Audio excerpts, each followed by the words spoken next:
Méditation du 8 mars. La fortune incalculable des femmes. Et l'homme dit, cette fois c'est l'os de mes os, la chair de ma chair. C'est elle qu'on appellera femme, car elle a été prise de l'homme. Genèse 2, le verset 23. Se réveiller en voyant à ses côtés une créature si belle qu'il n'avait jamais vue avant dans le verger lui a semblé être un rêve. Enfin, quelqu'un parlait sa langue, et Dieu lui a même révélé qu'elle avait été formée à partir d'une de ses côtes. Après avoir vu se réaliser son désir d'avoir une compagne pour la tâche qui lui avait été assignée, donner un nom à toutes les créatures de la création, Adam a appelé sa compagne femme. La femme avait été formée dans un but particulier. Aujourd'hui, la naissance d'une fille réjouit le cœur des parents autant que s'il s'agissait d'un garçon, mais il n'en a pas toujours été ainsi. Dans l'Antiquité, les hommes voulaient que leurs femmes leur donnent des garçons afin de préserver leur lignée. Les us et coutumes des différentes civilisations donnaient aux femmes un statut inférieur à celui des hommes, de sorte qu'elles étaient exclues de certains lieux et que leurs droits étaient réduits au minimum. Aujourd'hui, la Journée internationale de la femme est célébrée dans de nombreux pays à travers le monde,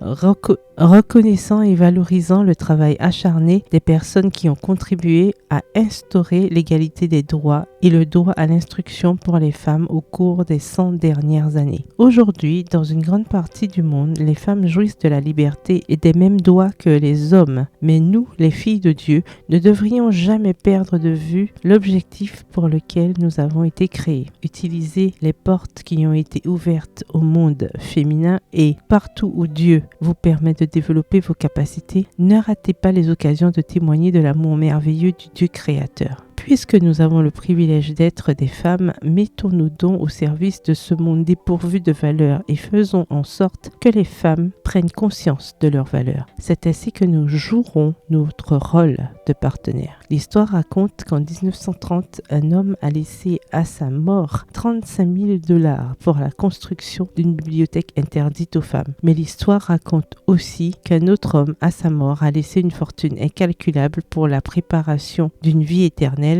et d'une place au ciel autorisée aux femmes. N'est-ce pas merveilleux? PS, heureuse d'être une femme. Bonne journée et que l'Éternel vous bénisse.